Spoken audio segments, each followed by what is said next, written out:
আপোনালোক সকলোকে অভিনন্দন জনাই ষ্টুডিঅ'ত মই দিগন্ত কুমাৰ নাথ আৰম্ভ কৰিছোঁ আমাৰ অনুষ্ঠান সত্যানুসন্ধান। সত্যানুসন্ধানৰ মেজত আজি আমি আলোচনা কৰিম 8 বছৰৰ পৰাই চলিছিল জুবিন হত্যাৰ পৰিকল্পনা। এটা গুৰুত্বপূৰ্ণ কথা, গুৰুত্বপূৰ্ণ বিষয় লৈ আজি আমি আলোচনালৈ আগবাঢ়িছোঁ। আৰম্ভ হৈছে অসম বিধানসভাৰ শীতকালীন অধিৱেশন। এই অধিৱেশনৰ প্ৰথম দিনটোতে আজি সদনত উত্তাল পৰিৱেশৰ সৃষ্টি হয়। সকলোৱে ভাবি আছিল আজিৰ দিনটোত জনজাতিকৰণৰ এই দাবীক লৈ সদন উত্তাল হ'ব আৰু জুবিনৰ ন্যায় প্ৰাপ্তিৰ দাবী উঠিব আৰু সঁচাকৈ জুবিনৰ ন্যায় প্ৰাপ্তিৰ দাবী উঠিল, সদন উত্তাল হ'ল আৰু সেই সময়ত বহুখিনি গুৰুত্বপূৰ্ণ মন্তব্য প্ৰকাশ কৰিলে আমাৰ মাননীয় মুখ্যমন্ত্ৰী ডাঙৰীয়াই। তেখেতৰ মুখৰে এই কথা প্ৰকাশ হ'ল, প্লেইন আৰু চিম্পল মাৰ্ডাৰ হৈছে আমাৰ মৰমৰ শিল্পীগৰাকীৰ, এনেধৰণৰ কথাবিলাক প্ৰকাশ হ'ল। বহুখিনি তথ্য আজি মুখ্যমন্ত্ৰী ডাঙৰীয়াই প্ৰকাশ কৰিলে, এজনে হত্যা কৰিছে আৰু আনসকলে সহযোগ কৰিছে, এনেধৰণৰ কথাবিলাকো আজি চৰ্চাৰ মাজলৈ আহিল। আজি দিনটো জুবিনৰ এই অপঘাত মৃত্যুৰ এই প্ৰসংগলৈ সদন উত্তাল হৈ থাকিল। 2 মাহ উকলি যোৱাৰ পাছত আজি এই বিষয় বহুলভাৱে চৰ্চিত হ'ল। আজি 68 সংখ্যক দিন আমাৰ মৰমৰ শিল্পীগৰাকীক আমি হেৰুওৱা, আজি 68 সংখ্যক দিন। এই দিনটোত এনেধৰণৰ ঘটনাৰ সৃষ্টি হ'ল। আজি অসম বিধানসভাৰ মজিয়াত বহিষ্কাৰ কৰা হ'ল অখিল গগৈ। এনেধৰণৰ প্ৰসংগলৈ আজি আমি আলোচনালৈ আগবাঢ়িছোঁ। 8 বছৰৰ পৰাই চলিছিল জুবিন হত্যাৰ পৰিকল্পনা। মই আলোচনাৰ বাবে আদৰিছোঁ এগৰাকী প্ৰবীণ সাংবাদিক অচিন্ত শৰ্মা ডাঙৰীয়া। তেখেতৰ দৃষ্টিৰে বহুখিনি কথা আপোনালোকক ক'ব পাৰিব। মই আদৰিছোঁ ৰাইজৰ দলৰ এগৰাকী মুখপাত্ৰ সোণেশ্বৰ পাটোৱাৰী ডাঙৰীয়া, প্ৰবীণ সাংবাদিক তেখেতো। মই আদৰিছোঁ যুৱ কংগ্ৰেছৰ সাধাৰণ সম্পাদকৰ দায়িত্বত থকা অৰুণা হাজৰিকা। তিনিওগৰাকী অতিথিয়ে আপোনালোকক আজি আমাৰ অসম বিধানসভাৰ শীতকালীন অধিৱেশনৰ প্ৰথম দিনটোত কি দেখা পালে, কি ঘটনা ঘটিলে, কি কথা প্ৰকাশ হ'ল, এই বিষয় লৈ আমি আলোচনা কৰিম। মই অনুষ্ঠানৰ আৰম্ভণিতে অচিন্ত শৰ্মা ডাঙৰীয়াৰ ওচৰলৈ আহিছোঁ। এগৰাকী জ্যেষ্ঠ প্ৰবীণ সাংবাদিকৰ দৃষ্টিৰে তেখেতে বৰ্ণনা কৰিব আজিৰ দিনটোত তেখেতে অসম বিধানসভাত কি দেখিলে। বিধানসভাত এতিয়া যোৱা কিছু বছৰ ধৰি যেনেকুৱা পৰিৱেশ চলি আছে বা যেনেকুৱা আচৰণ চলি আছে, বিশেষ নতুনত্ব আজিও একো নাই। এটা উচ্ছৃংখলতা বিশৃংখলতা আছেই। এজনে আনজনক হেঁচা প্ৰয়োগ কৰা ধৰণৰ কথা বা হেৰি কথা, কেৱল ইছ্যু সলনি হৈছে। আৰু আজিৰ দিনটোত মূলতঃ আপুনি কোৱাৰ নিচিনাকৈ যে জুবিন গাৰ্গৰ বিষয়টোৱে গোটেই মানে দিনটোক এক প্ৰকাৰ ডমিনেট কৰি ৰাখিছে। তাৰ মাজত আমি দেখিছোঁ যে বিল কিছুমান উত্থাপন হৈছে আৰু বিশেষকৈ নেলিকান্ত সংক্ৰান্তীয় দুখনকৈ প্ৰতিবেদন উত্থাপন হৈছে আৰু নেলিকান্ত সংক্ৰান্তীয় প্ৰতিবেদন দুখনো আজি দাখিল কৰা হৈছে। কিন্তু মই 2-এজন খবৰ লৈ মানে গম পাইছোঁ যে প্ৰতিবেদন দুখন খুব স্পৰ্শকাতৰ প্ৰতিবেদন দুখন হ'লেও এই পৰ্যন্ত বিধায়কসকলে বা গৰিষ্ঠ সংখ্যক বিধায়কে ভালদৰে সেইখিনি পঢ়িব ঠিক সময় উলিয়াব পৰা নাই, বা তেওঁলোকে হয়তো মানে জুবিনৰ বিষয়টোক লৈ বেছি ব্যস্ত থকাৰ কাৰণে সেই বিষয়টো অলপমান আণ্ডাৰ ৰেটেড হৈ গৈছে। গতিকে আৰু এইখিনি বিশেষকৈ তাৰ ভিতৰত আকৌ মুখ্যমন্ত্ৰীৰ যথেষ্ট স্পৰ্শকাতৰ মন্তব্য আছে। আপোনালোকে অলৰেডি দেখুৱাইছে স্ক্ৰীণত যে অখিল গগৈক বহিষ্কাৰ ইত্যাদি ইত্যাদি বিভিন্ন ধৰণৰ কথা। গতিকে এতিয়া আজি প্ৰথম দিনহে এই শীতকালীন অধিৱেশনৰ। আমি এতিয়া আশা কৰিছোঁ যে অধিৱেশনখন প্ৰডাক্টিভ হ'ব লাগে শেষ পৰ্যন্ত, যিহেতু ইয়াত জনগণৰ টকা পইচা সময়ৰ খৰচৰ কথা আছে। গতিকে ইয়াত মানে কোনেও ধৰক নাটক চাব আৰু নোখোজে বিধানসভাৰ ভিতৰত। গতিকে এই অধিৱেশন প্ৰডাক্টিভ হওক আৰু ইয়াত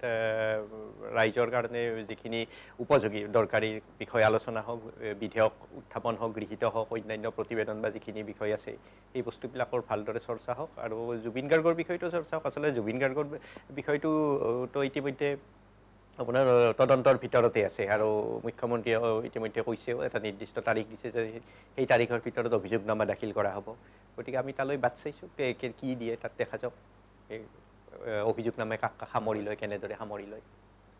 শৰ্মা ডাঙৰীয়াক ধন্যবাদ জনাইছোঁ। তেখেতে সংক্ষিপ্তভাৱে গোটেইখিনি কথা আপোনালোকক অধিৱেশন সন্দৰ্ভত প্ৰকাশ কৰিলে। মই এতিয়া আহিছোঁ সোণেশ্বৰ পাটোৱাৰী ডাঙৰীয়াৰ ওচৰলৈ, ৰাইজৰ দলৰ এগৰাকী মুখপাত্ৰ। তেখেতক মই এটা কথা সুধিব বিচাৰিছোঁ, কাৰণ আমি অধিৱেশনৰ সম্পূৰ্ণ আমি পোনপটীয়া সম্প্ৰচাৰটো কৰা নাই। আমি তাৰে চৰ্চিত কিছুমান বিষয় লৈ আজি আলোচনা কৰিম। আমাৰ অধিৱেশনৰ ৰেহৰূপ সেই সন্দৰ্ভত আমি আলোচনা কৰিম। প্ৰথমেই মই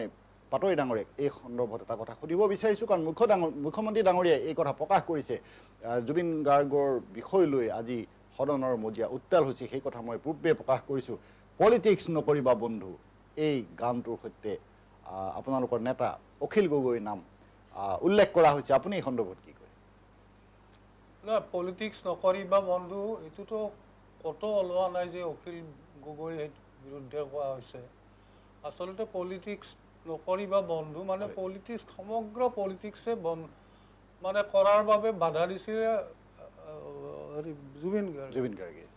এইটো অকল অখিল গগৈ নহয়, সকলোকে বাধা দিছিলে। মানে পলিটিক্সটো নকৰাকৈ নাথাকে কোনেও, যিহেতু এখন গণতান্ত্ৰিক দেশ। ভাৰতীয় সংবিধানে পলিটিক্স কৰাৰ বাবে ৰাজনৈতিক দলবোৰক অনুমতি দিছে বা সাংবিধানিক অধিকাৰ এইটো। পলিটিক্স সকলোৱে কৰিব, কিন্তু জুবিন গাৰ্গে কোৱা কথাটো বেলেগ যেন লাগে। তাৰমানে তেওঁ কৈছিল যে ক্ৰিকেট আৰু জনসাধাৰণৰ অন্যায় হ'ব পৰা কোনো পলিটিক্স কৰিব নালাগে।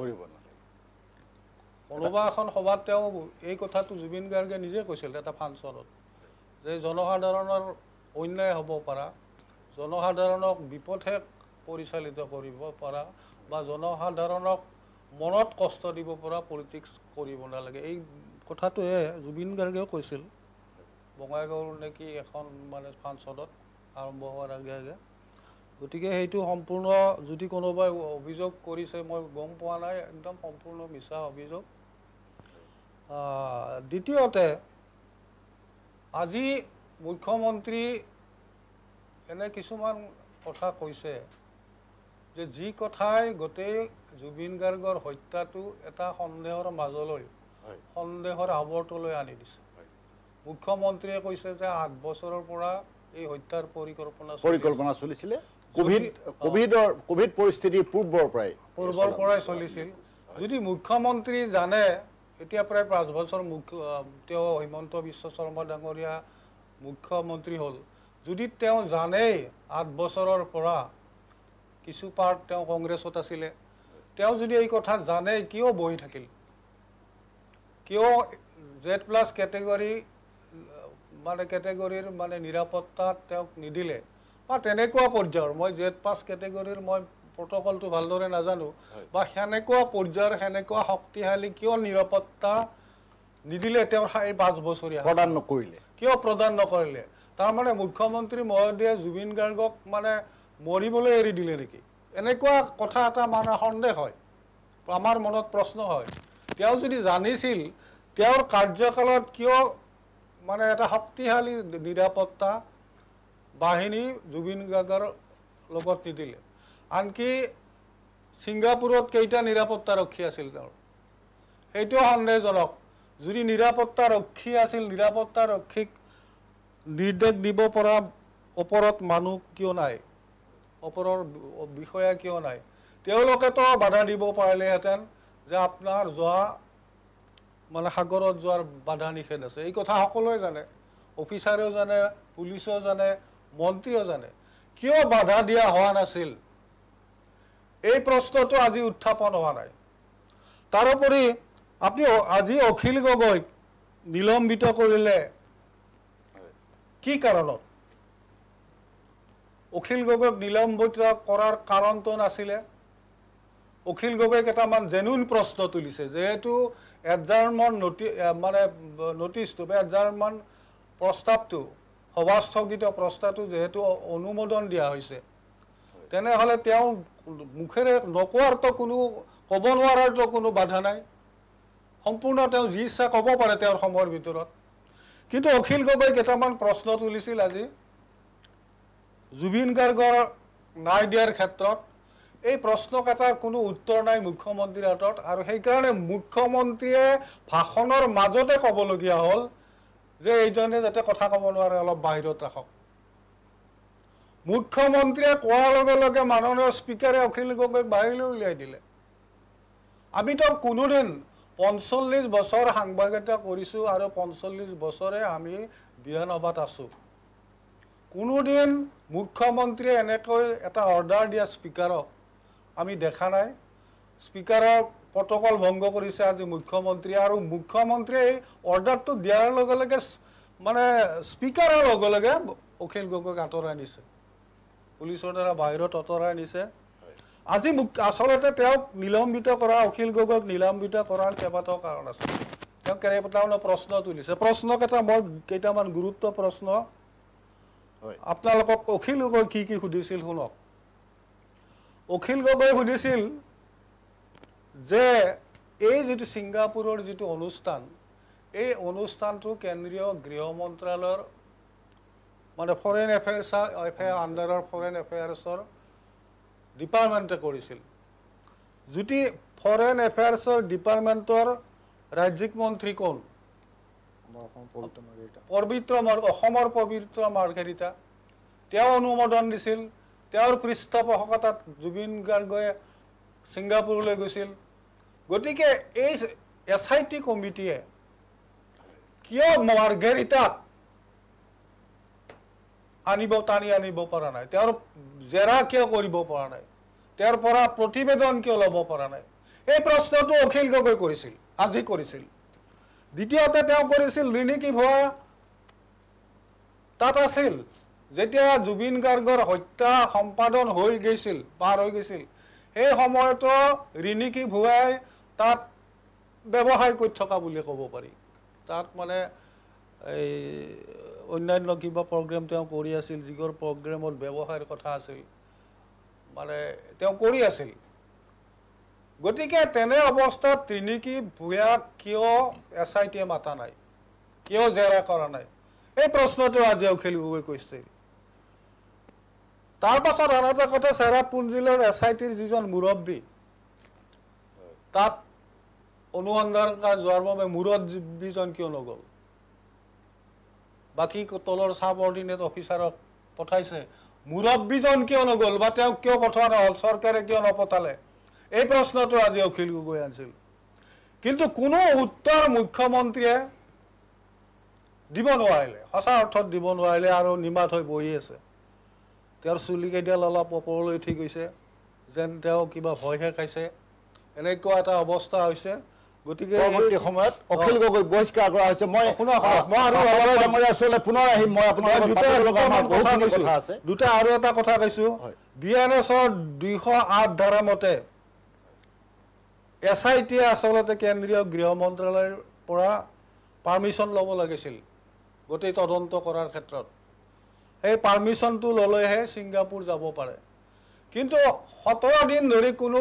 পাৰ্মিশ্যন লোৱা নাছিল। অখিল গগৈ সদায় এই কথাটো কৈছিল, এই দাবীটো কৰিছিল যে BNSৰ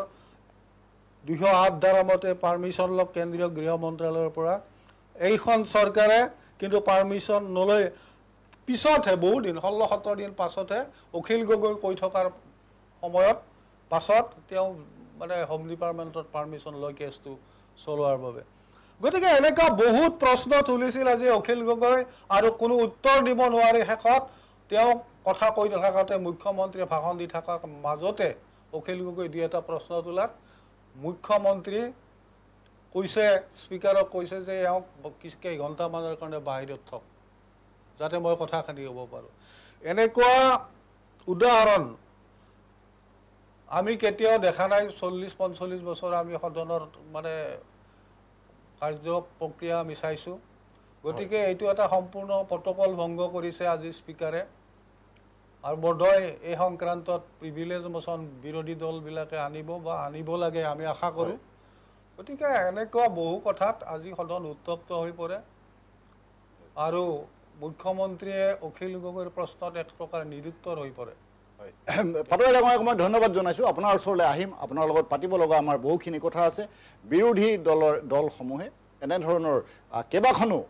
বিধায়িনী দলৰ বৈঠক অনুষ্ঠিত কৰিছিলে। এটাইকেইটা দলৰ কথাই মই ইয়াত উল্লেখ কৰিছোঁ। তেওঁলোকে বিভিন্ন ধৰণৰ কৰ্মপন্থা যুগুতাই উলিয়াইছিলে, কিন্তু আজি বাস্তৱ ক্ষেত্ৰত সেয়া দেখা নগ'ল। মই আহিছোঁ অৰুণাভ হাজৰিকাৰ ওচৰলৈ,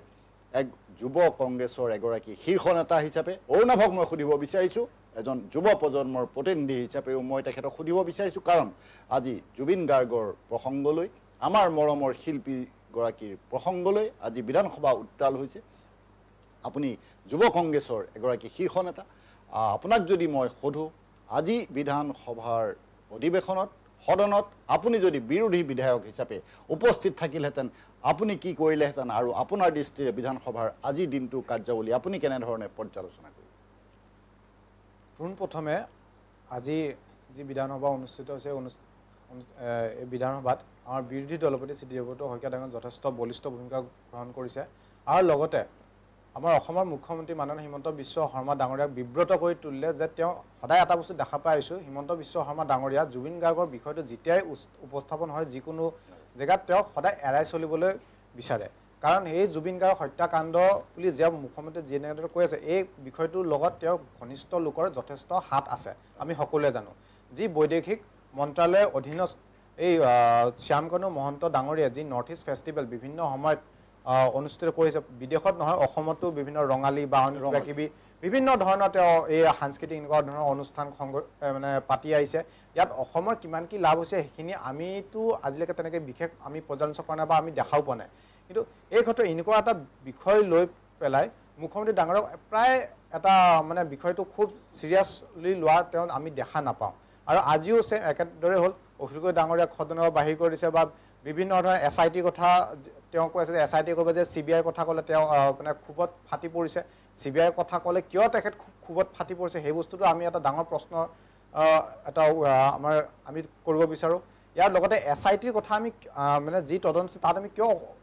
মানে সন্তুষ্ট নহয় ইয়াত দুটামান কথা আছে SITৰ বহুখিনি বাইণ্ডিংছ আহি যায় আৰু কথা যে ক্ৰাইম সাইটত SIT বহু পলমকৈ উপস্থিত হৈছিলগৈ আৰু লগতে SITয়ে বিভিন্ন ধৰণৰ এই যি জুবিন গাৰ্গ হত্যাকাণ্ড যিটো প্ৰক্ৰিয়াত এই প্ৰক্ৰিয়াত তেওঁলোকে বিভিন্ন এই তদন্তত আমি দেখা পাইছোঁ কোনে জুবিন গাৰ্গে কাৰ লগত ক'ত যে কি পৰঠা খাইছিলে কোন দোকানী কিবা এটা বেলেগ ধৰণৰ মানে মেইন হত্যাকাণ্ডটোৰ পৰা মানে তদন্ত প্ৰক্ৰিয়াটো সম্পূৰ্ণ এক ফালৰি কাটি অন্য পিনে গতি কৰাহে আমি পৰিলক্ষিত হৈছে 252 গৰাকী সাক্ষ্য গ্ৰহণ কৰা বুলি আজি উল্লেখ কৰা এইফালে 252 গৰাকী মানুহ জুবিন গাৰ্গ হত্যাকাণ্ডলৈ কি মানে যুগ আছে এইটো আমি মানে আচৰিত হৈছোঁ কাৰণ জুবিন গাৰ্গৰ হত্যা হৈছে ছিংগাপুৰত তাত কেইজন মানুহক আনি পেলাই তেওঁলোকে সোধপোছ কৰিছে ক্ৰাইম সাইটত কি হৈছিলে কি নাছিলে সেইখিনি লৈ বিশেষ চৰকাৰ কিমানখিনি তেওঁলোক আজিৰ দিনত প্ৰস্তুতি কৰিছে সেইখিনি আমি নাজানো আৰু এই বস্তুটো কি তেওঁলোকৰ SITও আজিৰ দিনত বিমূৰত পৰিছে বিভিন্ন ধৰণৰ এক তুলুঙা তদন্ত বুলি আমি ক'বলৈ বাধ্য হৈছোঁ এই বস্তুটো সম্পূৰ্ণ আমি CBI লৈ হস্তান্তৰ হোৱাটো বিচাৰোঁ কাৰণ জুবিন গাৰ্গৰ নামৰ হত্যাটো অসমৰ এক সম্পদ আছিল আমি সম্পদজনক হেৰুৱাইছোঁ আৰু এই সম্পদৰ লৈ আজি চৰকাৰ মানে যথেষ্ট ভীতিগ্ৰস্ত হৈছে যে তেওঁলোকে মানে যিমান পাৰে শ্যামকানু মহন্ত বা আদি কৰি তেওঁলোকে উপায় নহয় শ্যামকানু মহন্তক এনেকুৱা আমি দেখা পাইছিলোঁ পূজাৰ ভেকেশ্যনত তেওঁলোকে দিছিলে যে পূজাটো যোৱাৰ পিছত তেওঁলোকক মানে এৰেষ্ট কৰিব কিন্তু ৰাইজৰ বিপুল দাবীত উপায় নাপাই শ্যামকানু মহন্তক ধৰিবলৈ বাধ্য হৈছিলে তো এনেকুৱা ধৰণৰ বিষয়বোৰ আজি সদনৰ উপস্থাপন হৈছে আৰু মুখ্যমন্ত্ৰীৰ যথেষ্ট বিব্ৰত এক অৱস্থা হৈছে বা বিৰোধী বিধায়ক হিচাপে যদি মই তাত উপস্থিত থাকিলোঁ হয় তেনেহ'লে ইয়াত আৰু দুটামান আমি প্ৰশ্ন কৰিলোঁ হয় যে অকল এই সমগ্ৰ বিষয়টো তেখেতে কেন্দ্ৰীয় মন্ত্ৰালয়ৰ যিসমূহ বিভাগ আছে বিভাগ তৎক্ষণাত তেওঁলোকে কিয় যোগাযোগ কৰা নাছিলে বহুদিনৰ পিছত কিয় তেওঁলোকে যোগাযোগ কৰিছিলে যে ছিংগাপুৰত কি হৈছে কি নহৈছে তাৰ বাবে যিখিনি মানে ষ্টেপ ল'বলৈ সেই ষ্টেপখিনি তেওঁলোকে চৰকাৰে লোৱা নাছিলে আমি সেই বস্তুখিনিও আমি বিৰোধী বিধায়ক হিচাপে প্ৰশ্ন তুলিলোঁ আৰু তাৰ উত্তৰ আমি জানো মুখ্যমন্ত্ৰী মহোদয় হয়তো মোকো বিধানসভা বাহিৰ কৰি দিয়াতে সৰ্বশ্ৰেষ্ঠ পন্থা বুলি অৱলম্বন কৰিলে হয় অৰুণাভক ধন্যবাদ জনাইছোঁ অৰুণাভে যেনেধৰণে কথাখিনি কৈছে আমাৰ মুখ্যমন্ত্ৰী ডাঙৰীয়ায়ো কিন্তু একেধৰণৰ কথা কৈছে অসমীয়াৰ বাবে জুবিনৰ মৃত্যু অপূৰণীয় ক্ষতি বুলি আজি উল্লেখ কৰিছে তেখেতে নিজ মুখে আৰু একেধৰণে কৈছে জুবিন অসমৰ জাতীয় সম্পদ সেই কথা তেখেতে পূৰ্বেও কৈছিলে আৰু আজিও সেই কথা উল্লেখ কৰিছে অৰুণাভৰ কথাৰ লগত মই সাদৃশ্য দেখি পেলাই এই কথাটো উল্লেখ কৰিলোঁ মই আহিছোঁ অচিন্দ্য শৰ্মা ডাঙৰীয়াৰ ওচৰলৈ আৰু কিছুমান কথা আজি বিধানসভাত আলোচনা হৈছে এটা বিশেষ গুৰুত্বপূৰ্ণ কথা আলোচনা হৈছে যে কোভিড কাল যেতিয়া আমাৰ ইয়াত আৰম্ভ হৈছিলে এই কোভিড কালৰ পূৰ্বৰ পৰাই জুবিন গাৰ্গৰ হত্যাৰ এই ষড়যন্ত্ৰ চলিছিলে সেই বিষয়েও আজি চৰ্চিত হৈছে আলোচনালৈ আহিছে প্ৰায় 8 বছৰ ধৰি আমাৰ মৰমৰ শিল্পীগৰাকীক হত্যা কৰিবৰ বাবে ষড়যন্ত্ৰ চলা বুলি সেই কথা উল্লেখ কৰা হৈছে আপুনি এগৰাকী সাংবাদিকৰ দৃষ্টিৰে এই কথা কেনেকৈ ব্যাখ্যা কৰিব মই কিছুমান কথা অলপমান অসহজ বা মানে হেৰি পাইছোঁ আৰু অস্বাভাৱিক ধৰণৰ পাইছোঁ এতিয়া মুখ্যমন্ত্ৰীগৰাকীয়ে আজি বহুদিন আগৰ পৰা কৈ আছে যে এইটো এটা হত্যাকাণ্ড অথচ জুবিন গাৰ্গৰ কেনেকৈ মৃত্যু হ'ল তাত কিবা ক্ৰিমিনেল এংগুল আছেনে নাই আছে যদি মানে কনস্পিৰেচি কৰা মানুহবিলাক কোন বা ক্ৰিমিনেলবিলাক কোন তাৰে কাৰণে তদন্ত এটা চলি আছে তেমনি তদন্তটো শেষ হ'ল নে কি মুখ্যমন্ত্ৰীয়ে কিহৰ ওপৰত ভিত্তি কৰি কথাবিলাক ক'লে নে তেওঁ পেৰেলেলি কিবা এটা পাৰ্চনেল ইনভেষ্টিগেশ্যন চলাই আছে নেকি যে হত্যা হ'ল হত্যাত কিবা 5জন মানুহ জড়িত এজন মূল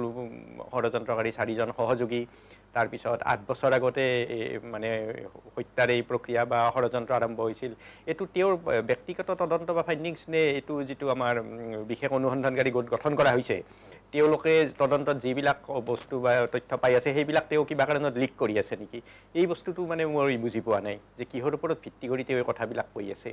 যদি বিশেষ অনুসন্ধানকাৰী গোটে ইতিমধ্যে যিখিনি তদন্ত আগবাঢ়িছে তেওঁলোকৰ তথ্যৰ ওপৰত ভিত্তি কৰি কৈ আছে সেই বস্তুবিলাক লিক কৰাটো ভাল হৈছে নে বেয়া হৈছে সেই বস্তুটো আৰু তেওঁলোকে বুজি পাব কথাটো গতিকে এই কথাটোত এটা মোৰ সকজা সদায় ৰৈ গৈছে যে মুখ্যমন্ত্ৰী কিহৰ ওপৰত হেৰি কৰি কৈছে কাৰণ এতিয়া অনুসন্ধান চলিহে আছে যে মানুহজনৰ মৃত্যু কেনেকৈ হ'ল বা কি হ'ল কোন জড়িত আছে কি আছে কেতিয়া হৈছিল আৰম্ভ আৰু আল্টিমেটলি আমি সেইকাৰণে আমি যিখিনি সাধাৰণ মানুহ আমি অপেক্ষা কৰিছোঁ যে তেওঁলোকে অভিযোগনামাত কি দিব বা তাত কি কথা লিখা থাকিব তেওঁলোকৰ তদন্ত প্ৰতিবেদনত আৰু 2 নম্বৰ কথা 8 বছৰ আগত যদি হত্যাৰ ষড়যন্ত্ৰ আৰম্ভ হৈছে সেইটো এটা অতি তাৎপৰ্যপূৰ্ণ কথা ৰাজনৈতিক দৃষ্টিভংগীৰে কাৰণ 8 বছৰ আগত অসমত মুখ্যমন্ত্ৰী আছিল সৰ্বানন্দ সোণোৱাল আৰু তেওঁৰ হেৰি আছিল গৃহ বিভাগ আছিল তেওঁৰ হাতত গতিকে সেই এংগুলটো এতিয়া আহি যাব যে সেই সময়ৰ চৰকাৰখনে এই ষড়যন্ত্ৰৰ একো উমান পোৱা নাছিল নেকি যেনেকৈ এতিয়া আহিব যে এই চৰকাৰে কিয় বাধা দিয়া নাছিল যে সেই ষড়যন্ত্ৰৰ উমান পোৱা নাছিল নেকি একো যদি কিবা ষড়যন্ত্ৰ চলিছিল বা অৱহেলা কৰিছিল গতিকে এই ধৰণৰ কথাবিলাক কিবা বস্তুটো কিবা বেছি জটিলৰ পৰা জটিলতৰ হৈ গৈ গৈ গৈ গৈ শেষ পৰ্যন্ত এই কি হ'বগৈ সেইটো মানে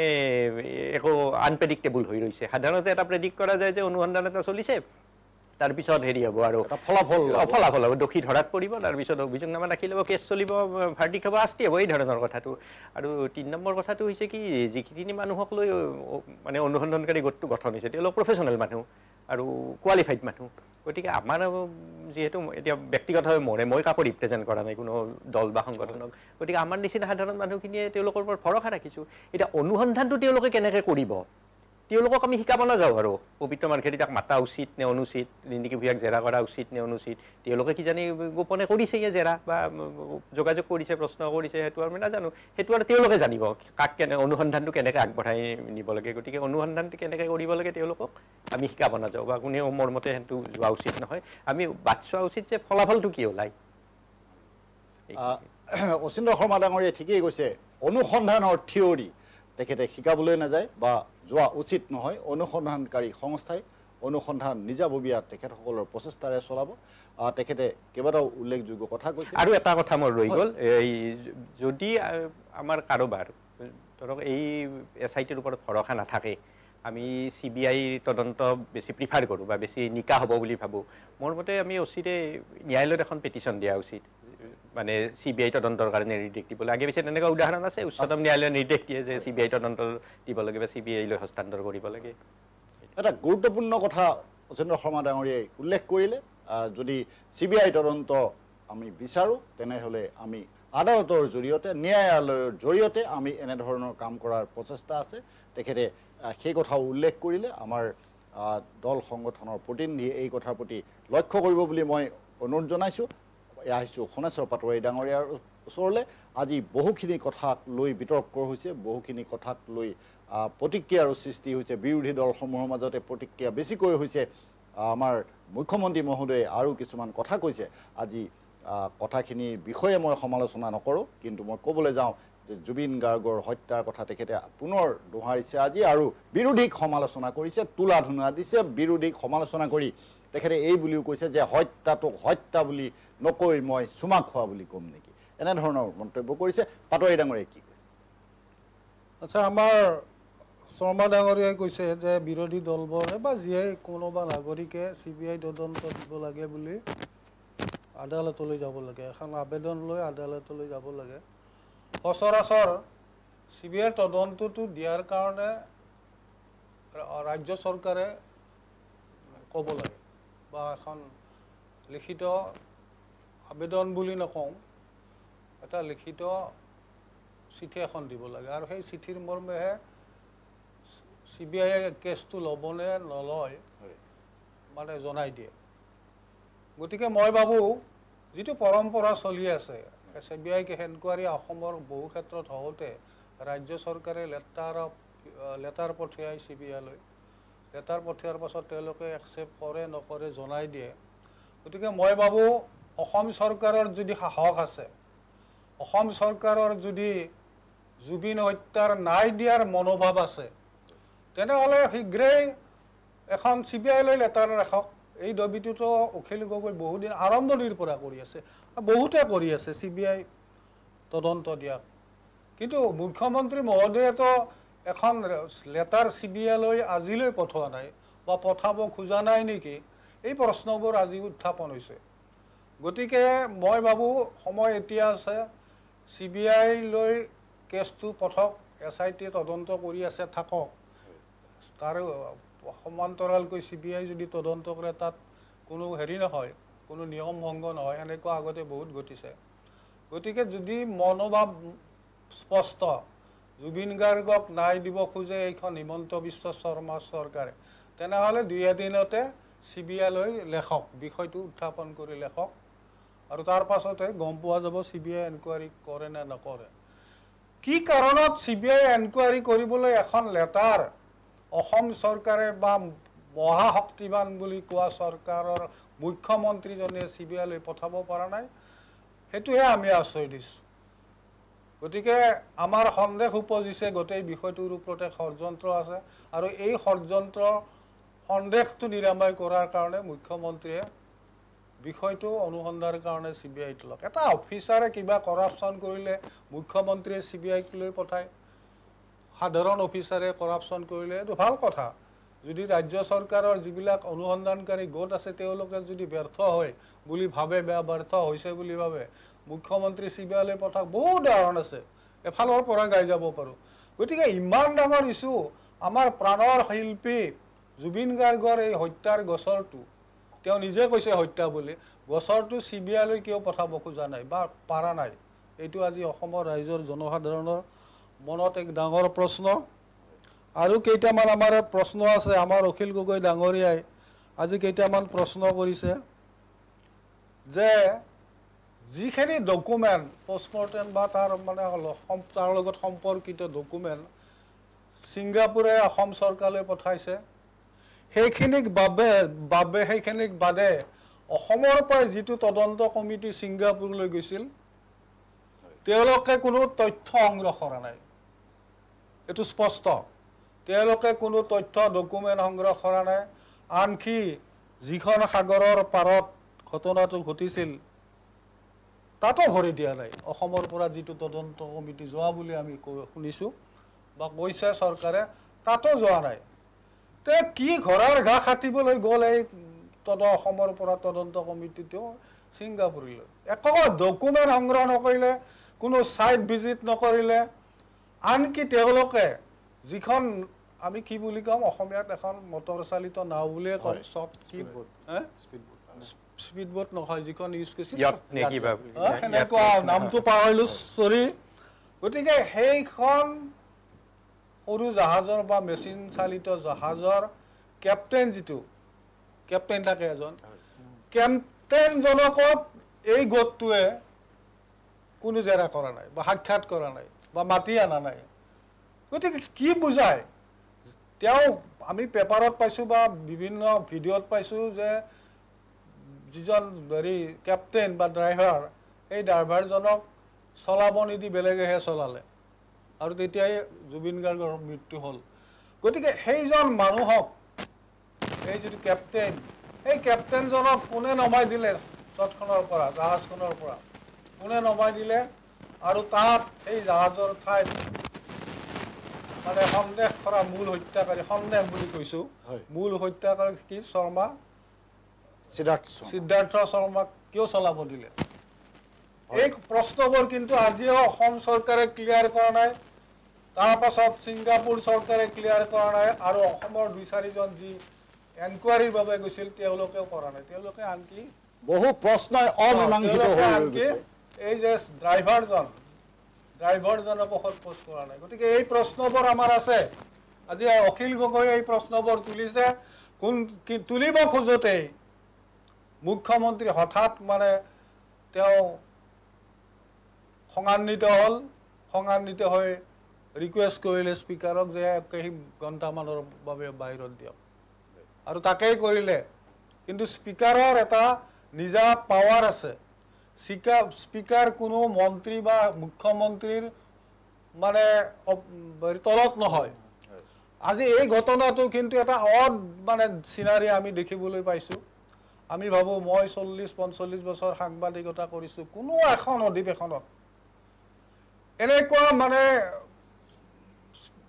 বেজ্জতি কৰা মুখ্যমন্ত্ৰী বা কোনো মন্ত্ৰীয়ে স্পীকাৰক বেজ্জতি কৰা বা প্ৰট'কল ভংগ কৰা আমি দেখা নাই সেয়ে আমি বিৰোধী দলবোৰক এই চেগতে অনুৰোধ জনাইছোঁ যে কালি এই বিষয়টোক লৈ MLA সকলে এটা পেটিশ্যন দিব লাগে মানে তাৰ যিটো কমিটি থাকে এটা কমিটি থাকে তো বিধায়কৰ কমিটি থাকে কমিটিখনক এটা অভিযোগ দিব লাগে বিৰোধী দলবোৰে যাতে এই বিষয়টো বিচাৰ বিবেচনা কৰে পাটোৱাৰী ডাঙৰীয়াক ধন্যবাদ জনাইছোঁ মই এতিয়া আহিছোঁ অৰুণাভৰ ওচৰলৈ অৰুণাভক মই এটা কথা সুধিব বিচাৰিছোঁ আজি মুখ্যমন্ত্ৰী ডাঙৰীয়াই কিছুমান গুৰুত্বপূৰ্ণ কথাই প্ৰকাশ কৰিছে ভাৰতীয় ন্যায় সংহিতাৰ 61, 105, 106, 103 এই ধাৰা সংযোজনৰ কথা কৈছে বিৰোধীক বিভিন্ন সময়ত প্ৰশ্ন উত্থাপনৰ কাৰণে গালিও দিছে এনেধৰণৰ কথাবিলাক হৈছে এই সন্দৰ্ভত আপুনি কি কয় চাওক প্ৰথম কথা হৈছে মুখ্যমন্ত্ৰী ডাঙৰীয়াই সমগ্ৰ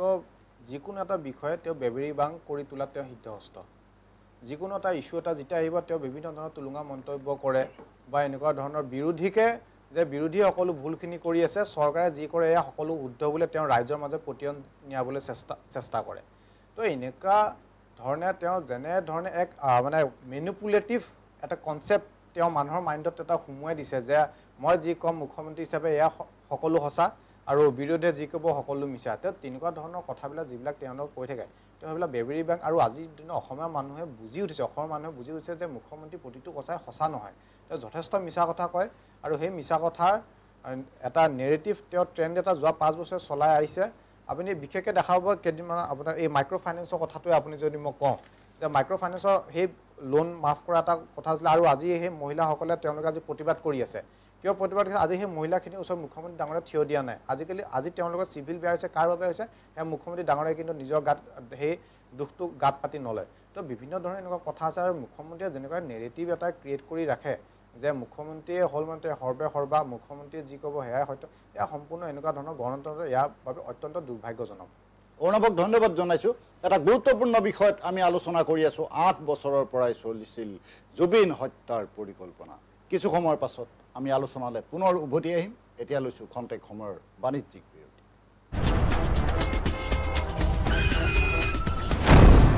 এক্সিডেণ্টৰ পৰা বাচিলা হয় কিন্তু এই ধোঁৱা ধূলি সোপাৰ পৰা কেনেকৈ বাচিবা হে এইবোৰে কলিজা হাওঁফাওঁ চব খাব বুজিছা হাৰ্ট এটেক হৈ মৰিব লাগিব মোৰ চকুকেইটাও পুৰিছে বুজিছেনে মুঠৰ ওপৰত মৰণ ফান উশাহৰ বায়ুকণো বিষাক্ত হ'ল বুলি নক'ব আমাৰ কিছুমান কাম কাজেহে বায়ু বিষাক্ত কৰিলে প্ৰদূষিত বায়ুৰ ফলত হৃদযন্ত্ৰ হাওঁফাওঁ মস্তিষ্ক যকৃত বৃক্ক আদি ৰোগত আক্ৰান্ত হোৱাৰ লগতে মৃত্যুৰ কাৰণো হ'ব পাৰে আমি তেনে কাম কাজৰ কিবা একোটা হয় প্ৰদূষণ ৰোধী ব্যৱস্থা ল'ব লাগিব আহক আমি বায়ু প্ৰদূষণ ৰোধ কৰোঁ অসম প্ৰদূষণ নিয়ন্ত্ৰণ পৰিষদৰ দ্বাৰা প্ৰচাৰিত स्कैमर्स की विकेट टपकाने की कोशिशें जारी क्या होगी समाप्त बल्लेबाजों की पारी हेलो मैडम बिजली विभाग से बोल रहा हूँ इस लिंक पे पैसे भरे वरना बिजली कट जाएगी बिजली कट जाएगी टेंशन का माहौल बल्लेबाज जाल में फंसते हुए काट दो वैसे भी आज कैंडल लाइट डिनर का प्लान है कैंडल लाइट आंटी भर दो ना प्लीज मुंह तोड़ जवाब कमाल की साझेदारी ने कर दिया स्कैमिंग टीम को परास्त बी अलर्ट बी स्कैम से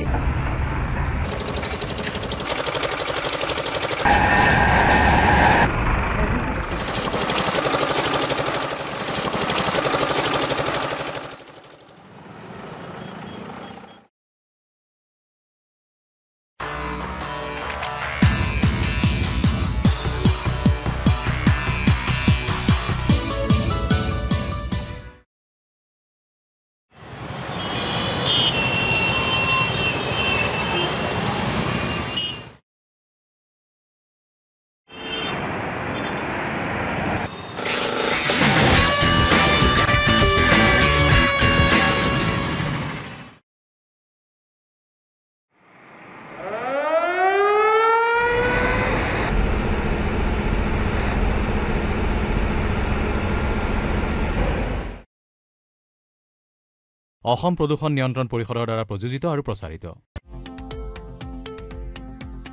শৰীৰৰ যিকোনো অসুবিধাৰ সন্মুখীন হৈছে নেকি আপুনি?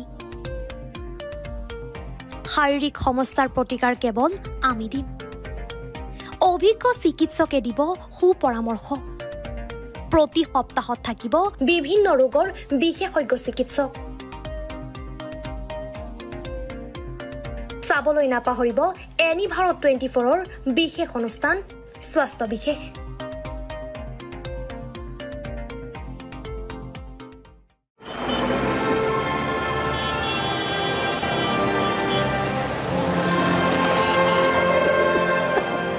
গোটেইখন ধোঁৱা ধোঁৱা হ'ল।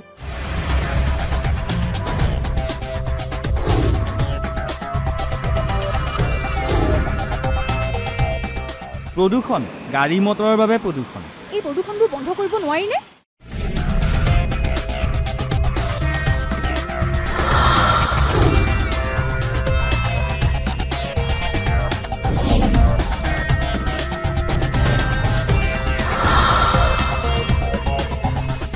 বহু পৰিমাণে কমাব পৰা যায়। এই প্ৰদূষণে কম ক্ষতি কৰিছেনে বাৰু? সেই কথা আমি নিজে নুবুজিলে কোনে বুজাব?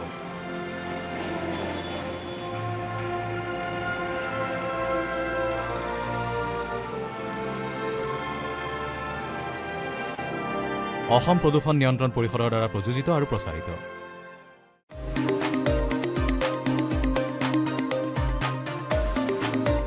আপোনাৰ ঘৰখন আৰু অফিচটো চালে চকুৰোৱাকৈ সজাওক। আজি আহক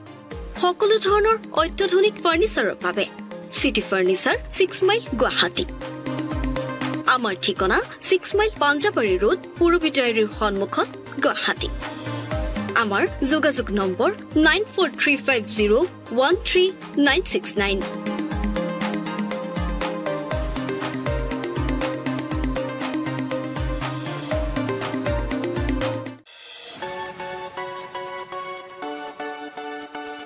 ৰঙাপাৰাবাসীৰ বাবে সুখবৰ।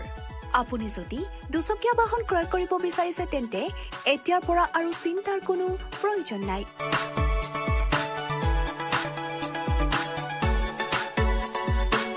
আপুনিও আহিব পাৰে DBP associate Bajaj two wheeler ডিলাৰলৈ।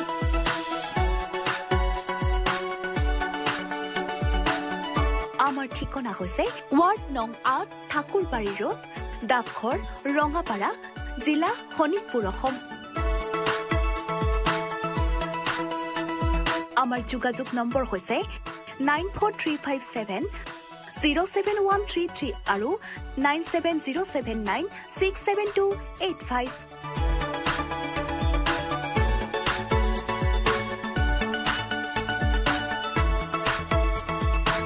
Business register हो गया? यस,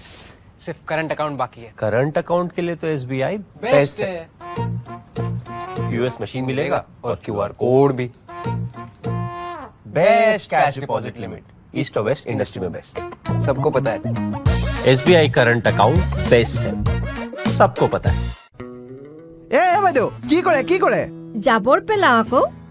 এইবোৰ এই পলিথিন প্লাষ্টিকৰ জাবৰবোৰ সদায়তো এই নলাটোতে পেলাই আহিছো। পলিথিন প্লাষ্টিক পেলাই নলাটো একেবাৰে বন্ধ কৰি পেলাইছে, পানী ওলাই যাব নোৱাৰে, নহয়নে বাইদেউ?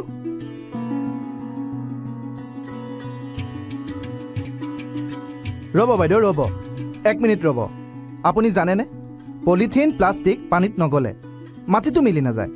আপোনালোকে সেইবোৰ নলাত পেলায় আৰু গোট খাই নলাটো বন্ধ হৈ যায়। হ'ব আৰু নেপেলাও দিয়ক, জ্বলায়ে দিম। আৰু বেছি বেয়া হ'ব, জ্বলালে বায়ু বিষাক্ত হ'ব। তেনেহ'লে কি কৰিম? জাবৰ নিবলৈ অহা নাইবা ফেৰীৱালাক দি দিব, তেওঁলোকে কাৰখানাত বেচিব আৰু কাৰখানাত নতুন বস্তু বনাব। বুজিলেনে? বুজিলো। প্লাষ্টিক পলিথিন য'তে ত'তে নেপেলাব আৰু নজ্বলাব। নিবলৈ অহা মানুহকে দি দিবচোন, 2 পইচা পাব।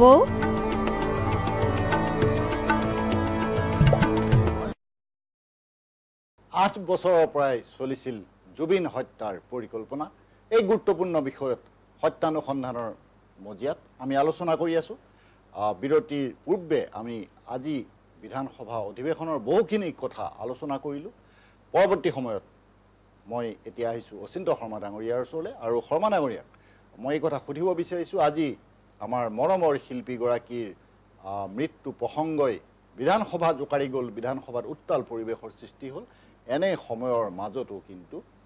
জুয়ে পুৰা তিৰাশীৰ প্ৰসংগ বিধানসভাত উত্থাপিত হ'ল। এটা বিভিন্নজনৰ মাজত চৰ্চা হৈ থকা কথা, জুয়ে পুৰা তিৰাশী। সেই সময়ৰ তিৱাৰী আয়োগ এই আয়োগৰ প্ৰতিবেদন, আমাৰ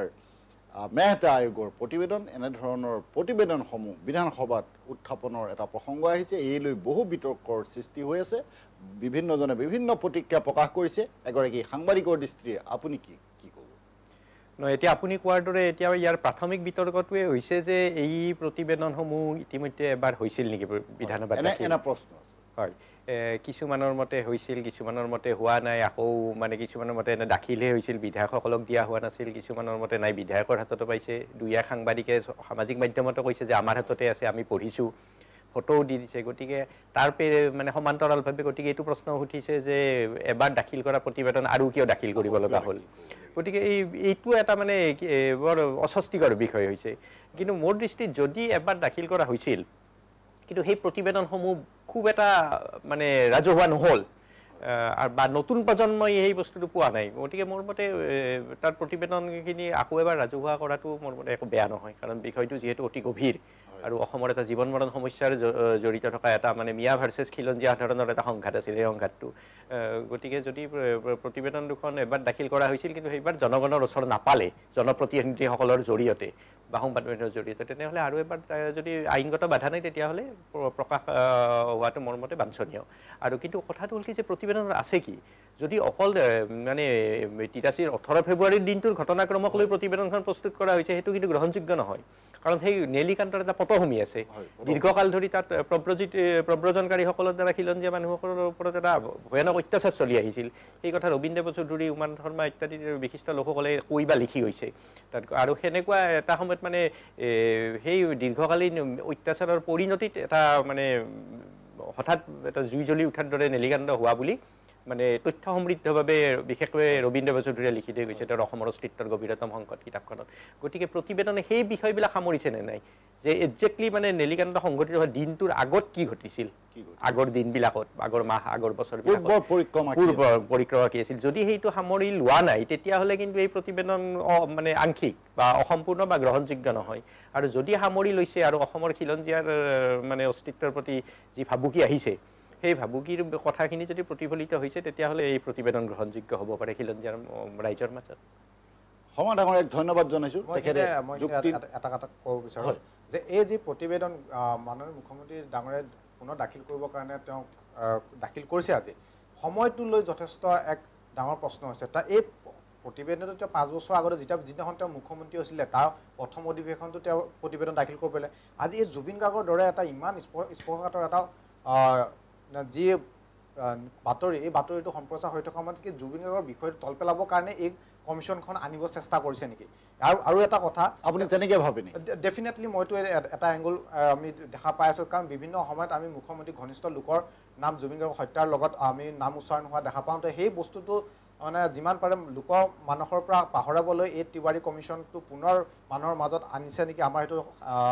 সন্দেহ হৈছে। আৰু লগতে আৰু এটা কথা, তেখেতে আজিৰ খুব গুৰুত্বপূৰ্ণ কথা যে 8 বছৰ ধৰি জুবিন হত্যাৰ পৰিকল্পনা আছে। এতিয়া 8 বছৰ ধৰি যদি জুবিন হত্যাৰ পৰিকল্পনা হৈছিল, তাৰমানে পূৰ্বতে সৰ্বানন্দ সোণোৱাল ডাঙৰে মুখ্যমন্ত্ৰী আছিলে। আজি এই যি মুখ্যমন্ত্ৰী ডাঙৰে যি গাদী বচাও প্ৰচেষ্টা চলিছে, এই প্ৰচেষ্টাত তেওঁ সৰ্বানন্দ সোণোৱালকো সেই বোকালৈ তাত টানি নিব চেষ্টা কৰিছে নেকি? সৰ্বানন্দ সোণোৱালকো এনেকুৱা ধৰণৰ এক মেৰপেচত সোমোৱাই এক ৰাজনৈতিক চক্ৰান্তৰ বলি কৰাব বিচাৰিছিল? আমি এইটো এটা প্ৰশ্ন আমাৰ উত্থাপন হৈছে আমাৰ মনত। অৰুণৱক ধন্যবাদ জনাইছোঁ। তেখেতে যথেষ্ট গুৰুত্বপূৰ্ণভাৱে কেইটামান কথা ইয়াত উল্লেখ কৰিলে। আমি পৰৱৰ্তী সময়ত সেইসমূহ বক্তব্য আলোচনা কৰিম। মই সোণেশ্বৰ পাটোৱাৰী ডাঙৰীয়াৰ ওচৰলৈ আহিছোঁ আৰু এই আয়োগ সন্দৰ্ভত, আয়োগৰ প্ৰতিবেদন সন্দৰ্ভত পাটোৱাৰী ডাঙৰীয়াৰ প্ৰতিক্ৰিয়া জানিবলৈ বিচাৰিছোঁ। আচলতে মই বা মোৰ মনত পৰা অনুসৰি এই প্ৰতিবেদনখন 86ত অসম বিধানসভাত দাখিল কৰা হৈছিল। 86 খুব সম্ভৱ, মোৰ যদি ভুল হোৱা নাই। দাখিল কৰাৰ সময়ত অসম বিধানসভাত বিষয়টো বিস্তৃতভাৱে আলোচনা নহ'ল, কিন্তু সেই সময়ত শাসক বিৰোধীৰ বহুতো বিধায়কে মানে আপত্তি কৰিছিল যে এইটো বিস্তৃতভাৱে আলোচনা হ'ব নালাগে বা এইটো ৰাইজৰ মাজত মুকলি হ'ব নালাগে কিয়নো এই প্ৰতিবেদনখনত সাম্প্ৰদায়িক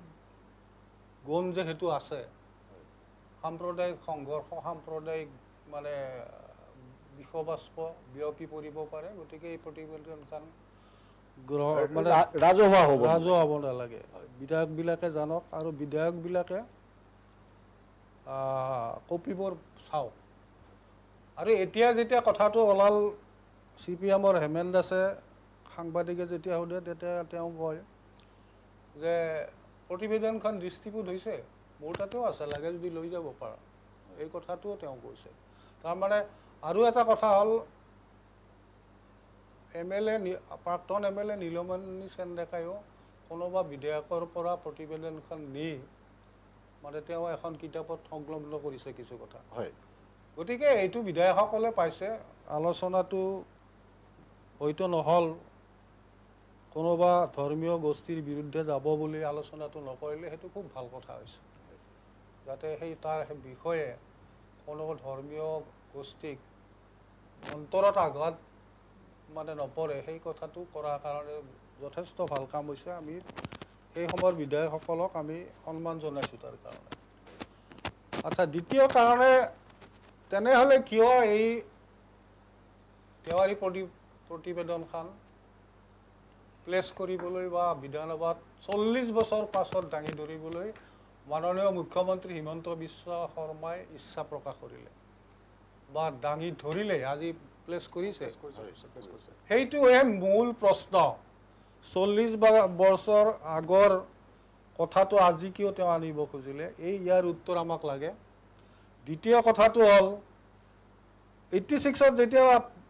তেওৱাৰী কমিছনৰ প্ৰতিবেদনখন দাখিল কৰিছিল তাৰ পাছতে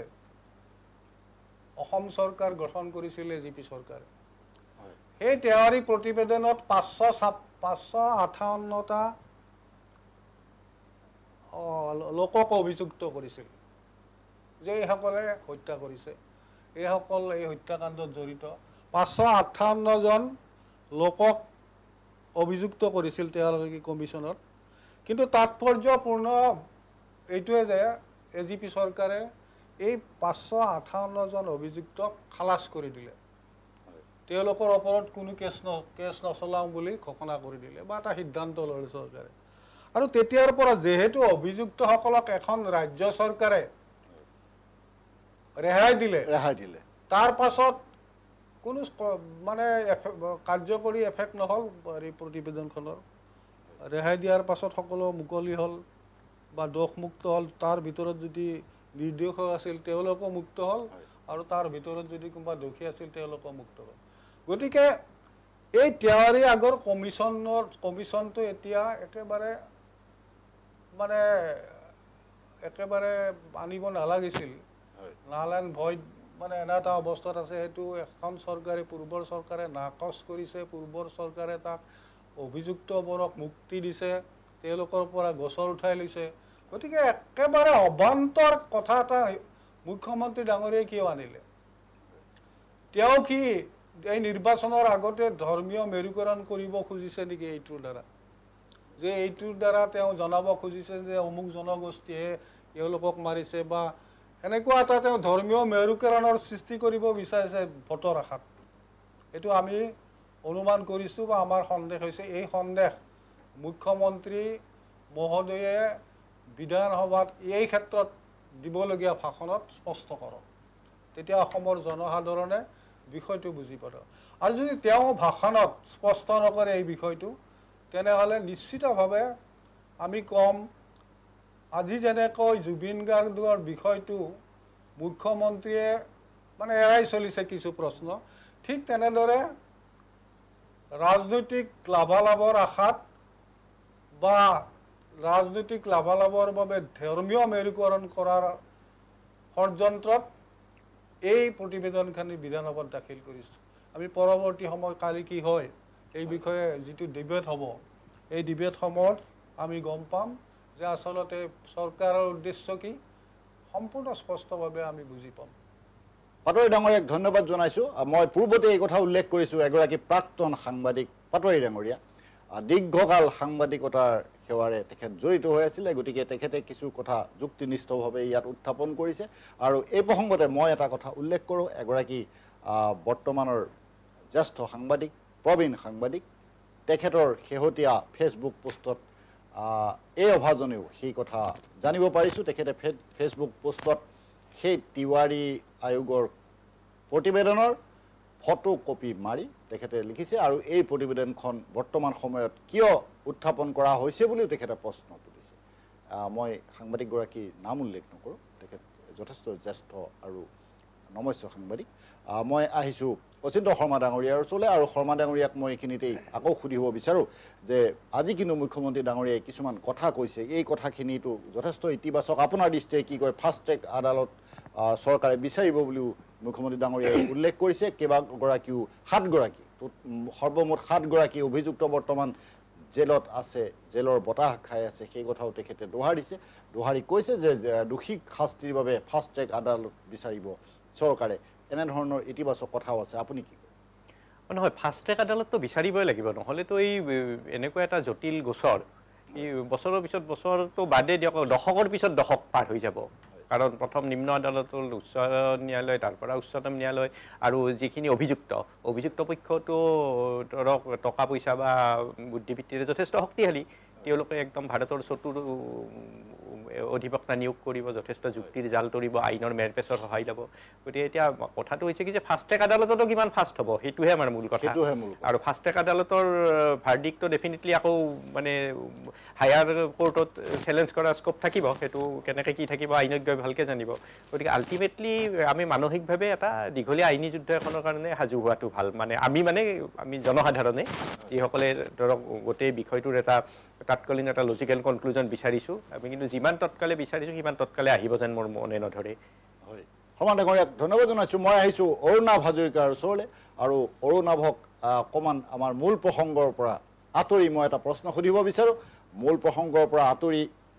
ইয়াৰ অৰ্থ এইটো নহয় যে আমি সম্পূৰ্ণ প্ৰসংগটো পাহৰি যাম কাৰণ আমি জুবিন গাৰ্গৰ কথা পাতিছোঁ আমাৰ অসম বিধানসভাৰ অধিৱেশনত জুবিনৰ প্ৰসংগই কেনেধৰণে স্থান লাভ কৰিছে আজি আমি সেই বিষয়ে কথা পাতি আছোঁ এই কথা পতাৰ মাজতে মই অৰুণাভক এটা কথা সুধিব বিচাৰোঁ আমাৰ বৰ্তমান সময়ত সামাজিক মাধ্যম কিমান সক্ৰিয় সেই কথা আমি প্ৰত্যেকেই গম পাওঁ সামাজিক মাধ্যমত প্ৰত্যেক মুহূৰ্তে খবৰবিলাক সিঁচৰতি হৈ আছে প্ৰত্যেক মুহূৰ্তত কি কি খবৰ ওলাই আমি সেই কথা প্ৰত্যেকেই গম পাওঁ কিমান সঁচা আৰু কিমান মিছা সেই কথা কিন্তু পাছলৈ থলোঁ সেই কথা নিশ্চিত হ'ব নোৱাৰা এনে কথা কিন্তু তাৰ মাজতে কথা ওলাইছে 7 গৰাকী অভিযুক্ত বৰ্তমান জেলত আবদ্ধ হৈ আছে তাৰ ভিতৰতে শ্যাম কানু সিদ্ধাৰ্থ শেখৰ জ্যোতি অমৃত প্ৰভা সন্দীপন গাৰ্গ সহ 2জন দেহৰক্ষী তেওঁলোক জেলৰ ভিতৰত আবদ্ধ হৈ আছে বাহিৰত বহু ধৰণৰ বাতৰি প্ৰচাৰ হৈ আছে অৰুণাভে মন কৰিব অমৃত প্ৰভা গৰ্ভৱতী বুলি কোৱা হৈছে শেখৰ জ্যোতি চকু ফুটাই দিয়া বুলি কোৱা হৈছে এনেধৰণৰ কথা যাৰ কাৰণে যাৰ নিশ্চিত তথ্য কিন্তু আমি পাবলৈ নাই এনেধৰণৰ কথাবিলাক হৈ আছে এইবিলাক কথা কিয় হৈছে অৰুণাভে কি ভাবে প্ৰথম কথা ইয়াত দুটা বস্তু মই দেখা যদি আপোনাৰ কাৰ চকু শেখৰ জ্যোতিৰ যদি চকু ফুটাইছে তেনেহ'লে জেল কৰ্তৃপক্ষই কি কৰি আছে কাৰণ এখন জেলত যদি এজন কয়দী থাকে তেনেহ'লে তেওঁ সুৰক্ষা দায়িত্ব জেল আৰু এইটো আণ্ডাৰ ট্ৰায়েল হৈ আছে কোন সঁচা কোন মিছা সেয়া মাননীয় ন্যায়ালয় সন্মানীয় ন্যায়ালয় ইয়াৰ নিৰ্ধাৰণ কৰিব তাৰপিছত অমৃত প্ৰভাৰ কথাটো ময়ো শুনিছোঁ কিন্তু এনেকুৱা ধৰণৰ কথাবিলাক যদি এনেকুৱা ধৰণৰ ঘটনা সংঘটিত হৈছে যে অমৃত প্ৰভা কি আপোনাৰ ডেলিভাৰী দিলে নে প্ৰেগনেণ্ট চামথিং কিবা এটা কিন্তু সত্যতা কিমান আছে সেইটো আমিও নাজানো কাৰণ আজিৰ দিনত ছ'চিয়েল মিডিয়াত ভুৱা বাতৰি যথেষ্টখিনি প্ৰচাৰিত হয় তো কিন্তু যদি এনেকুৱা ধৰণৰ তাত চিকিউৰিটি লেপছৰ এটা ডাঙৰ ইছ্যু এটা আহে আৰু অমৃত প্ৰভা বা হেৰিয়াত যিটো জেলত আছে তাতে কেইদিনমান আগত এজন কয়দীও ওলাই গৈছিল তেনেকুৱা এটা বাতৰি আমি পাইছিলোঁ তো তেনেকুৱা ধৰণৰ কিছুমানেতো আপোনাৰ চৰকাৰৰ দায়িত্ব হয় যে তেওঁলোকক সুৰক্ষা দিয়াটো চৰকাৰৰ দায়িত্ব আৰু ইয়াৰ পিছত এনেকুৱা ধৰণৰ যদি বাতৰি ওলাইছে তেতিয়া বাতৰিটো ওলাইছে কোনে আৰু যদি বাতৰিটো ওলাইছে ইয়াৰ মূল উদ্দেশ্যটো কি জুবিনৰ মেইন মানে হত্যাৰ যি গোচৰ বা জুবিন কেনেকৈ মৃত্যু হ'ল সেই মৃত্যু গোচৰটোৰ পৰা মানুহৰ মানে যি এটেনশ্যন ডাইভাৰ্ট কৰা ইছ্যু কোনোবাই মানে ষড়যন্ত্ৰমূলকভাৱে কৰিছে নি এইটো এটা তদন্ত কৰাৰ বিষয় হয় তো এনেকুৱা ধৰণৰ নেৰেটিভবিলাক যেতিয়া সামাজিক মাধ্যমত বিয়পি পৰে তো ইয়াৰ চৰকাৰ তথা SIT যি তদন্ত SITৰো দায়িত্ব হয় যে এনেকুৱা ধৰণৰ এই স্পকাৰৰ বিষয়সমূহ তদন্ত কৰিব লাগে যে এনেকুৱা ধৰণৰ যদি ভুৱা বাতৰি প্ৰচাৰ হৈছে কাৰ যোগেদি হৈছে আৰু কিয় কৰিছে কোনে কৰিছে আৰু যদি সত্য হয় তেনেহ'লে ইয়াৰ ব্যৱস্থা গ্ৰহণ কৰিব লাগে কাৰণ এজন জেলত থকা কয়দীৰ যদি এনেকুৱা ধৰণৰ ঘটনা সংঘটিত হৈ আহিছে তেনেহ'লে চৰকাৰে ইয়াৰ বাবে নিশ্চয় উত্তৰ দিব লাগিব ন্যায়ালয়ক এটা গুৰুত্বপূৰ্ণ কথা ক'লে অৰুণাভে মই তেখেতক ধন্যবাদ জনাইছোঁ আৰু এটা গুৰুত্বপূৰ্ণ বিষয়ত আমি আলোচনা কৰি আছোঁ কিন্তু আমাৰ সময় চমু চেপি আহিছে অনুষ্ঠানৰ পৰা অলপ সময়ৰ পাছতে আমি বিদায় ল'ব লাগিব মই শেষবাৰৰ বাবে আহিছোঁ সোণেশ্বৰ পাটোৱাৰী ডাঙৰীয়াৰ ওচৰলৈ আৰু ডাঙৰীয়াৰ দৃষ্টিগোচৰ কৰি মই এটা কথা ক'ব বিচাৰিছোঁ এইবাৰ শীতকালীন অধিৱেশনত আমাৰ ২৭খন পুৰণি বিধেয়ক উত্থাপন হোৱাৰ কথা আছে আমাৰ হাতত থকা তথ্যমতে মই সেই কথা প্ৰকাশ কৰিছোঁ ইয়াৰ ভিতৰতে সংশোধনী বিধেয়কো আছে বহুকেইখন এনেধৰণে আজি বহুকেইখন বিধেয়ক উত্থাপন তাৰ মাজতে হৈছে আমি সেই বিষয়ে আলোচনা কৰিছোঁ পাটোৱাৰী ডাঙৰীয়াই কি কয় এনেধৰণৰ যদি খাম খেলি অব্যাহত থাকে তেতিয়াহ'লে এই ২৭খন পুৰণি বিধেয়ক উত্থাপন হ'ব বুলি আমি যি কথা ভাবি আছোঁ বা আমাৰ হাতত যি তথ্য আছে মই তাৰ আধাৰত আপোনাক কথাটো সুধিছোঁ এইবাৰ শীতকালীন অধিৱেশনে আমাৰ অসমৰ ৰাইজৰ বাবে আমাৰ অসমৰ ভোটদাতাৰ বাবে কি লৈ না আচলতে ২৭খন যিটো বিধেয়ক উত্থাপন কৰিব বুলি কোৱা হৈছে মই ভাবোঁ যে এই ২৭খন বিধেয়ক মাত্ৰ ৫ দিনত উত্থাপন কৰি তাৰ ওপৰত ডিবেট মুকলি কৰি কেতিয়াও গৃহীত কৰিব নোৱাৰে চৰকাৰে এটা কৌশলে ল'ব আগতে যেনেকৈ কৌশল লয় মানে উত্থাপন কৰিব বেছি ডিবেট হ'ব নিদিয়ে অতি কম সময় দিব দি পেলাই বিধেয়কবোৰ মানে পাছ কৰি দিব ভইচ ভোটত পাছ কৰি দিব এইটো আমাৰ দীৰ্ঘদিনীয়া অভিজ্ঞতাৰ পৰা কৈছোঁ যেতিয়া চৰকাৰৰ সময় নাথাকে যেতিয়া চৰকাৰৰ মানে সেই বিধেয়কখন বিৰোধীবিলাকে সপক্ষত নিনিব বুলি ভাবে তেতিয়া ভইচ ভোটত 10 মিনিট সময় দিলে দুই এটা ক'লে তেতিয়া তাৰ পাছত ক'ব যে সময় নাই ভইচ ভোটত এইটো গৃহীত গ্ৰহণ কৰা ঠিক এই কথাটোৱে হ'ব আৰু এই ২৭খন বিধেয়কৰ ভিতৰত মানে গুৰুত্বপূৰ্ণ কিবোৰ ছাবজেক্ট আছে আজি আমি জানিব পৰা নাই কালি হয়তো জানিব পাৰিম আৰু সেই গুৰুত্বপূৰ্ণ বহুত বিবাহ প্ৰতিৰোধী বিধেয়ক আছে আমি এটা কথা জনজাতিকৰণৰ বিষয় লৈ পেলাই উত্তাল হ'ব এটা কথাই আমি ধাৰণা বিবাহৰ এইটো কথাটো অলৰেডি মানে প্ৰথমে আনিব আৰু তৎক্ষণাত এইটো গৃহীত ষষ্ঠ জনগোষ্ঠীৰ জনজাতিকৰণ কথা হ'ল 6 জনগোষ্ঠী সম্পৰ্কত চৰকাৰে যিটো কৈছে সেইটোৰ দ্বাৰা জনসাধাৰণক আৰু 6 জনগোষ্ঠীক আবহাৱা কৰা হৈছে 6 জনগোষ্ঠীক মানে এই অধিৱেশনত দিয়েতে কেৱল মন্ত্ৰী পৰিষদৰ প্ৰতিবেদনে দাখিল কৰিব মন্ত্ৰী পৰিষদৰ প্ৰতিবেদন দাখিল কৰিব আৰু মন্ত্ৰী পৰিষদৰ প্ৰতিবেদন দাখিল কৰা মতে এইটো নহয় যে অসম চৰকাৰে 6 জনজাতিকৰণ কৰিলে বহুত প্ৰক্ৰিয়া আছে অসম বিধান সভাত দাঙি ধৰিব বিষয়টো তাৰ পাছত ডিবেট হ'ব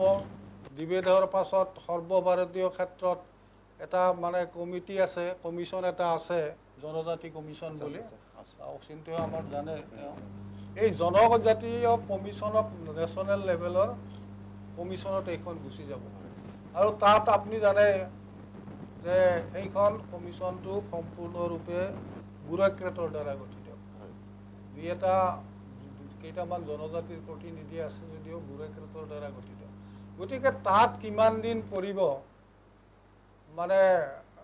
সেইটো ক'ব নোৱাৰি ঝাৰখণ্ডৰ এটা ক্ষুদ্ৰ জনগোষ্ঠীক জনজাতিকৰণ কৰাৰ কাৰণে প্ৰস্তাৱ এনেকৈ মন্ত্ৰী পৰিষদৰ প্ৰস্তাৱ দাঙি ধৰা হৈছিল কিন্তু এই যিটো কমিশন আছে জনজাতি কমিশন আছিল তেওঁলোকে 7 বছৰ পেলাই থলে বিষয়টো তাৰ পাছত তাতে ঝাৰখণ্ডত বহু আন্দোলন হ'ল বহুত সংঘৰ্ষ আন্দোলনৰ পাছত অৱশেষত কেন্দ্ৰীয় চৰকাৰে এই ক্ষুদ্ৰ জনগোষ্ঠীটোক জনজাতি বুলি ঘোষণা কৰিবলৈ বাধ্য হ'ল গতিকে আমাৰ বহুতে নহয় মুখ্যমন্ত্ৰী আৰু অন্যান্য মন্ত্ৰীয়ে যোৱা কেইদিন মানুহক বিপথে পৰিচালিত কৰাৰ কাৰণে কৈ আছে যে আমি 27 তাৰিখে 28 তাৰিখে 25 তাৰিখে এইখন মন্ত্ৰী পৰিষদত প্ৰতিবেদন দাখিল কৰিম 25 তাৰিখে আজি কৰা কথা আছিল আজি কৰা কথা আছিল কিন্তু আজি মানে জাষ্ট প্লেছে হ'ল এইটো কোনো আলোচনা নহ'ল গতিকে ঝাৰখণ্ডত যে 7-8 বছৰ পাছত যেতিয়া এটা বিষয়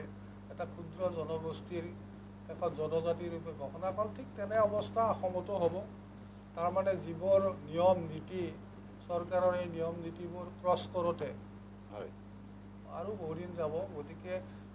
কেন্দ্ৰীয় চৰকাৰে ক'ব নোৱাৰে যে অমুক তাৰিখে জনজাতিকৰণ কৰিম অসমৰ 6 জনগোষ্ঠীত তাৰ পাছত কেতিয়াও ক'ব নোৱাৰে এই যিটো প্ৰচেছেহে ক'ব কোনটো প্ৰচেছত তাৰ পাছত কেন্দ্ৰীয় মন্ত্ৰী যিটো কেবিনেট আছে কেবিনেট মন্ত্ৰী সভাত বিতৰ্ক হ'ব তাৰ পাছত সংসদীয় কমিটি এটা আছে সংসদীয় কমিটিত বিতৰ্ক হ'ব লাগে নালাগে দিলে ভাল নিদিলে ভাল এইবোৰ বিতৰ্ক হ'ব গতিকে মই ভাবোঁ জনজাতিকৰণ 6 জনগোষ্ঠীৰ যিটো প্ৰতিশ্ৰুতি এই প্ৰতিশ্ৰুতিটো যি দিলে চৰকাৰে অসম চৰকাৰে দিছে এই প্ৰতিশ্ৰুতি পালন কৰোঁতে এইখন চৰকাৰ থাকে নে নাই তাত সন্দেহ আছে এটা গুৰুত্বপূৰ্ণ কথা উল্লেখ কৰিছে সোণেশ্বৰ পাটোৱাৰী ডাঙৰীয়াই মই তেখেতক ধন্যবাদ জনাইছোঁ মই ধন্যবাদ জনাইছোঁ আমাৰ প্ৰবীণ সাংবাদিক অচিন্ত শৰ্মা ডাঙৰীয়াক মই ধন্যবাদ জনাইছোঁ অৰুণা হাজৰিকাক তিনিগৰাকী অতিথিকে মই ধন্যবাদ জনাইছোঁ আপোনালোককো ধন্যবাদ জনাইছোঁ ইমান সময় আমাৰ এই অনুষ্ঠান উপভোগ কৰাৰ বাবে এনেধৰণৰ অন্যান্য অনুষ্ঠান আৰু বিশদ বা বাতৰিৰ বাবে চাই থাকিব এনি ভাৰত 24 এতিয়া অনুষ্ঠানৰ পৰা বিদায় লৈছোঁ ভালে